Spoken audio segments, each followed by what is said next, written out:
सर्वांना नमस्कार. Panchayat development index PDI पोर्टलवरती आता नवीन अपडेट आलेली आहे. यामध्ये आपल्याला पंचायत समिती स्तरावरती आपल्या प्रत्येक ग्रामपंचायतीचं स्कोर कार्ड डाउनलोड करता येणार आहे. यासाठी आपल्याला पहिल्यांदा पंचायत समितीचे लॉग इन करावे लागेल.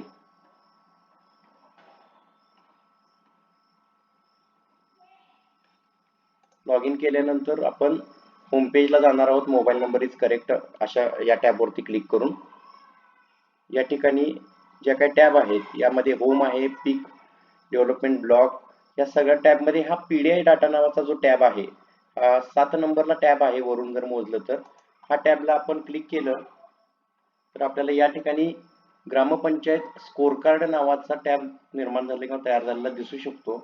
किंवा इथं वरती जरी बघितलं तर 1.1 हा ग्रामपंचायत स्कोर कार्ड टॅब रिफ्लेक्ट झालेला आहे. याचा वापर करून आपण आपल्या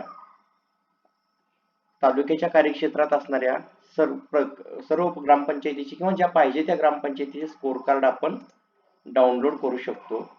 हे स्कोर कार्ड या ठिकाणी अशा पद्धतीने डाउनलोड होईल.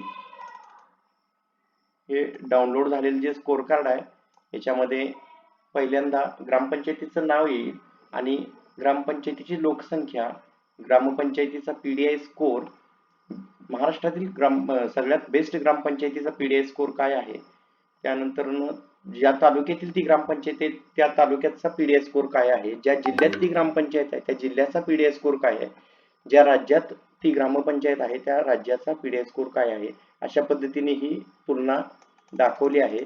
त्यानंतर थीम वाईज काय स्कोर आहे ग्रामपंचायतींचा तो या ठिकाणी आपल्याला थीम वाईज दिसेल.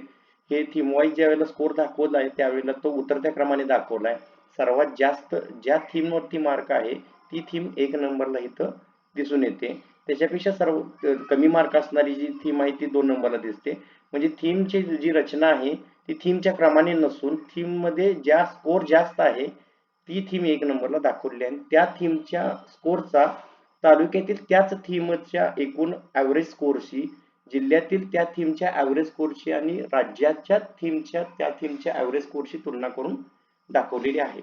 त्यानंतर खाली आपल्याला इंडिकेटर वाईज काय स्कोर आहे आणि इंडिकेटर वाईज त्याचे न्यूमरेटर आणि डिनॉमिनेटर काय आहेत आणि काय आपण डाटा एंट्री केलेली आहे त्या अनुषंगाने इंडिकेटरची रॉ व्हॅल्यू काय रिफ्लेक्ट झालेली आहे ती या ठिकाणी दिसून येते.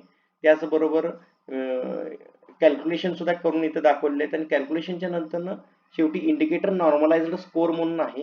या ठिकाणी त्या इंडिकेटरला आपला किती स्कोर आला हे इथं दाखवलेलं आहे.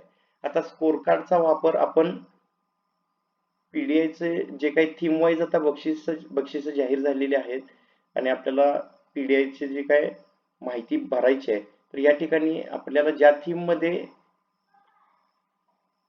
आपले नॉमिनेशन भरायचे आहे त्या थीमच्या इंडिकेटर्सची डाटा पॉईंटची माहिती बघता येईल. त्याच्यामध्ये आपला काय स्कोर आहे तेही आपल्याला कळून येईल. म्हणजे थोडक्यात स्कोर कार्ड हे आपल्याला कोणत्या थीम मध्ये आपला परफॉर्मन्स चांगला आहे त्या अनुषंगाने आपल्याला कोणत्या थीम मध्ये आपलं नॅशनल पंचायत अवॉर्डसाठी नॉमिनेशन निश्चित होऊ शकतं हे यासाठी हे मार्गदर्शक ठरणार आहे. त्याचबरोबर डाटा एंट्री नेमकी कुठं कुठं चुकलेली आहे हे सुद्धा आपल्याला स्कोर कार्डवरील खालील इंडिकेटरचे जे डिस्क्रिप्शन्स आहेत त्याच्यामध्ये दिसून येणार नाही. उदाहरणार्थ इथं total budget allocated for welfare for SC/ST in GP इथं दाखवलेलं आहे आणि डिनॉमिनेटर मध्ये टोटल GP बजेट दाखवलेलं आहे. टोटल GP बजेट आहे 3,10,03,01,03,400 आणि 15% SC/ST साठी अलोकेटेड केलेलं बजेट आहे 3,14,22,475. म्हणजे थोडक्यात काय एकूण बजेट पेक्षा 4% जादाचं बजेट अलॉट केलंय. म्हणजेच डिनॉमिनेटर पेक्षा न्यूमरेटर इथं मोठा झालेला दिसून येतोय आणि हा प्रश्न अनॉमॅलीज मध्ये काउंट केला जातो आणि अनॉमॅलीज मध्ये जे क्वेश्चन जातात त्याचं गुणांकन या ठिकाणी पाहिलं तर आपण 0 मिळतंय. म्हणजे थोडक्यात काय ज्याचे पर्सेंटेज काढायचं त्याच्यामध्ये डिनॉमिनेटर हा न्यूमरेटर पेक्षा कमीच पाहिजे आणि त्या पद्धतीनं आपल्या सगळ्या चुका काय झाल्यात नेमक्या हे सुद्धा पाहण्यासाठी ह्याचे आपल्याला उपयोग होऊ शकतो.